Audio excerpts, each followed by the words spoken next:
आपसे एक रिक्वेस्ट ये करना चाह रहा हूं कि जैसा हमारे प्रशांत रेड्डी गारू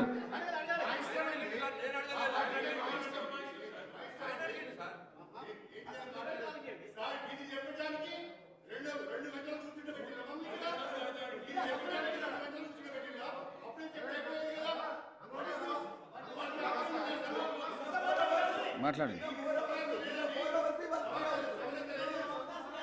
సార్. ఇప్పుడు గౌరవనీయ మంత్రివర్యులు ప్రధాన ప్రతిపక్ష నాయకుడి నుంచి ఉద్దేశించి ఆయన మాట్లాడిన మాటల్ని బేషరతుగా వారు ఉపసంహరించుకోవాలి, లేదా మీరైనా రికార్డుల నుంచి తొలగించాలి. ఆ తర్వాతనే మేము మాట్లాడతాం. ఈ సభ నడిపే పద్ధతి ఇది కాదు, సభలో మాట్లాడే విధానం ఇది కాదు. మంత్రి గారు ఇది సభకు గౌరవానికి మంచిది కాదు. మీకు కూడా మీరు స్పీకర్గా ఉండి ఈ రకమైనటువంటి భాష అసెంబ్లీలో మాట్లాడితే ఇది ఎంత మాత్రం ఆమోదయోగ్యం కాదు అధ్యక్ష. ఒక మంత్రి గారు ఆయన ఎప్పుడు ఏం మాట్లాడతాడో నోటికి వచ్చినట్టు మాట్లాడితే ఇది మంచిది కాదు. మేము కూడా మాట్లాడచ్చు కదా అధ్యక్ష, నేను అనరాదైంది ఇష్టం ఉన్నట్టు నేను కూడా అనొచ్చు. దయచేసి ఆ వ్యాఖ్యల్ని ఉపసంహరించాలని మిమ్మల్ని కోరుతా ఉన్నాం, లేదా మీరైనా అది తొలగిస్తామని చెప్పిన తర్వాతనే మేము అభిప్రాయం చెప్తాం.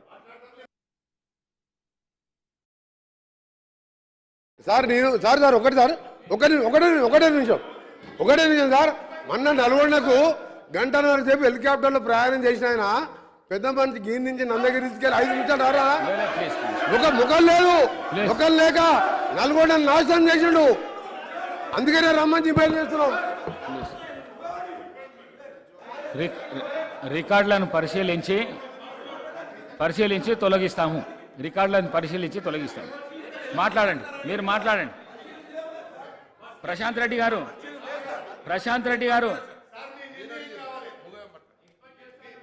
ఇప్పుడు దీని మీద నిర్ణయం కావాలి sir. He has to apology, sir. Either he has to tender apology or you have to remove the words. Then only we speak. తప్పకుండా రిమూవ్ చేస్తాం. Thank you.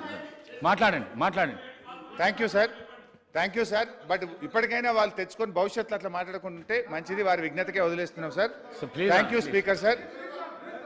Speaker sir. మీరు వారి వ్యాఖ్యల్ని సభ రికార్డుల నుంచి తొలగించినందుకు స్పీకర్ గారికి ధన్యవాదాలు తెలియజేస్తూ, సార్ ఈరోజు ఎజెండాలో short discussion on Telangana state irrigation sector and white paper ఇంత స్పష్టంగా ఎజెండాలో పెట్టినప్పుడు ఈరోజు ఉదయం 10 గంటల నుంచి వెయిట్ చేస్తున్నాం అధ్యక్ష. ఒక నిమిషం సార్, ఇంపార్టెంట్ విషయం సార్. మొన్న గౌరవ మాజీ ముఖ్యమంత్రి వారు నల్గొండకు వచ్చి దున్నపోతులని ఒకవైపు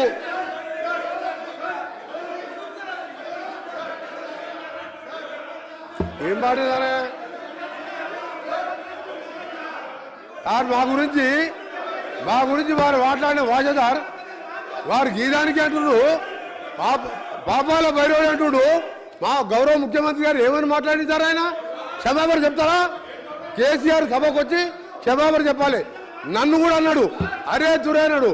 దానికి కూడా అన్పార్లమెంట్ వాడినందుకు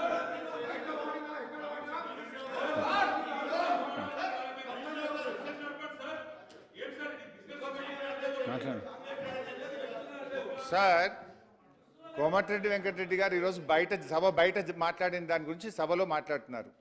మరి మా నాయకుడు ముఖ్యమంత్రిగా ఉన్నప్పుడు పిసిసి అధ్యక్షుడిగా ఇదే రేవంత్ రెడ్డి గారు కాల్చిపారేయాలి ముఖ్యమంత్రిని అన్నాడు. తుపాకీతో కాల్చిపారేయాలి అని మాట్లాడిండు, ఉరిదీయాలని మాట్లాడిండు. మరి దాన్ని ఏమంటారు అధ్యక్ష? అందువల్ల మళ్ళీ ఇప్పుడు ఆయన మాట్లాడినటువంటి మాటల్ని దయచేసి ఆయన మళ్ళీ ఉపసంహరించుకోవాల్సిందే. ఈ విధంగా సభలో ఇట్లా ఈ పద్ధతులు మంచివి కావు అధ్యక్ష. మంత్రి గారు ఇలా బాధ్యతాయుతంగా ఉండాల్సినటువంటి ఒక మంత్రి గారు ఆయన్నే ఈ రకంగా రెచ్చగొట్టేటట్టు మాట్లాడడం ఇది మంచిది కాదు.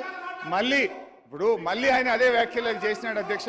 అవి దయచేసి రికార్డు నుంచి తొలగిస్తే తప్ప మేము మా అభిప్రాయం చెప్పాం అధ్యక్ష.